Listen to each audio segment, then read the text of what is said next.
Hello, ladies and gents. Today, Francesca Ramsey Week finally comes to an end. In our last entry, we talk about being an ally to minorities, women, and gays. The video is called 5 Tips for Being an Ally. Let's check it out. Hey friends! That's Cheska's signature intro if you didn't notice already. Hi friends! With a little wave of her hand. Hey friends! Hey friends! Hey friends! She does this every fucking video in her annoying little Sesame Street voice. It sounds like she's always talking down to you, like we're all children. So I'm trying something different with my setup, and I don't know if it's working, but you will deal. That wasn't funny. It's just awkward. We gotta just deal with Franny's new production setup. I mean, it's fine, everything looks okay, but the way she says it is just another example of the way she talks to people. So condescending. Just deal with it, guys. Fuck you. I'm Francesca Ramsey. I ruined MTV News. I don't know. She doesn't really sound like that. Imagine your friend is building a house and they ask you to help. Okay. I'm imagining building a house, which isn't that hard. I've actually worked on many construction sites. When you're short on your dough, you can stay there. Anyways, I'm imagining building a house. I see a plot of land, some tools, building supplies, and even a construction crew. Guess what kind of people are on that crew? That crew is going to be all dudes. Men build houses, men dig ditches, and men design bridges. Men get shit done. That's why your pathetic social justice crusade needs male allies, because you can't get shit done without us. But you've never built a house before, so it'd probably be a good idea for you to put on some protective gear and listen to the person in charge. Otherwise, someone's gonna get seriously hurt. Look, I'm helping! What? What the fuck am I looking at here? I'm in shock.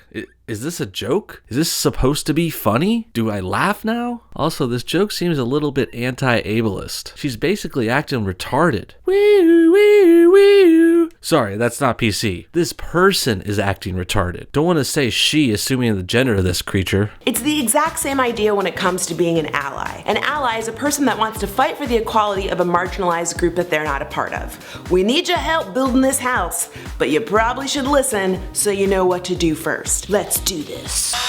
Nice, another lazy Francesca joke, doing it in her funny voice. Also, that analogy doesn't even work, honey. Being an ally is not like helping your oppressed friend build a house. You say the ally should listen to the oppressed person to help fix their problem. The thing is, that person doesn't know how to fix the problem. That's why it's still there and they need allies to help. And in your house analogy, it would be like a construction crew following the lead of a man who doesn't even know how to build a house. And that's why people shouldn't listen to social justice warriors when they want to be allies. You could never fix the problem before, so why should we believe you can now? I think the one thing about your house analogy that does work is that you need a crew of men to help you, if you actually want to get shit done. So here are my 5 tips for being a good ally. Understand your privilege. Now, a lot of people get hung up on the word privilege, so let me break it down for you nice and easy. Privilege does not mean that you are rich, that you've had an easy life. Yes, it does. Of course rich people are privileged. Lots of money, cushy living, trust funds, abilities to manipulate politics through donations. Rich people are very fucking privileged. It's troubling you would say they're not. I'm guessing you have another target in mind, maybe.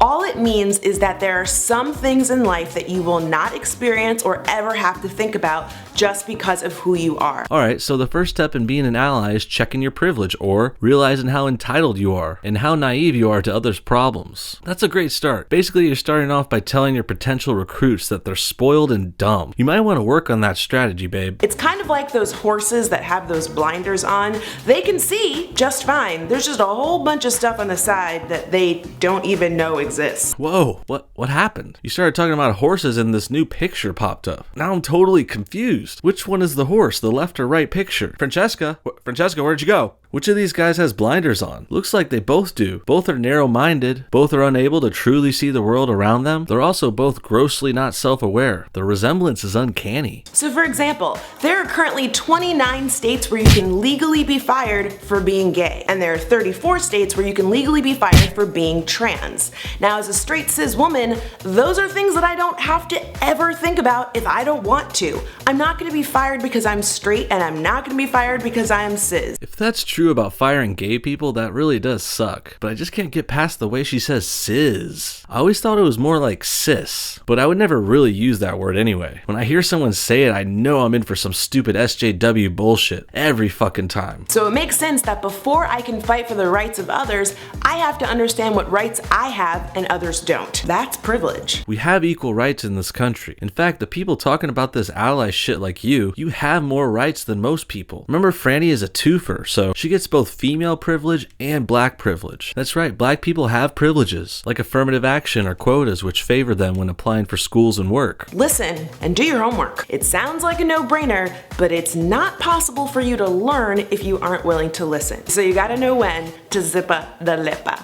I don't know. You get what I mean. Yeah, I get it. You think you're better and smarter than everyone, so people should just shut the fuck up and blindly listen to everything you say. How charming. But that's the thing that's so cool about social media. There are so many people sharing their stories all around the world and connecting with people that they normally would never get a chance to without the power of the internet. The internet? Social media? Connectivity? Oh my god, I've never heard of any of this shit. Tell me more. Come on, Francesca, please tell me more. You know what I really need help with is my mail. I'm so sick of writing these fucking letters, labeling envelopes and buying stamps. If only there was some sort of electronic mail that we could use on this so-called internet you speak of. That would be amazing. Speak up, but not over. If the Fight for Equality was a girl group, the ally wouldn't be the lead singer or the second lead singer.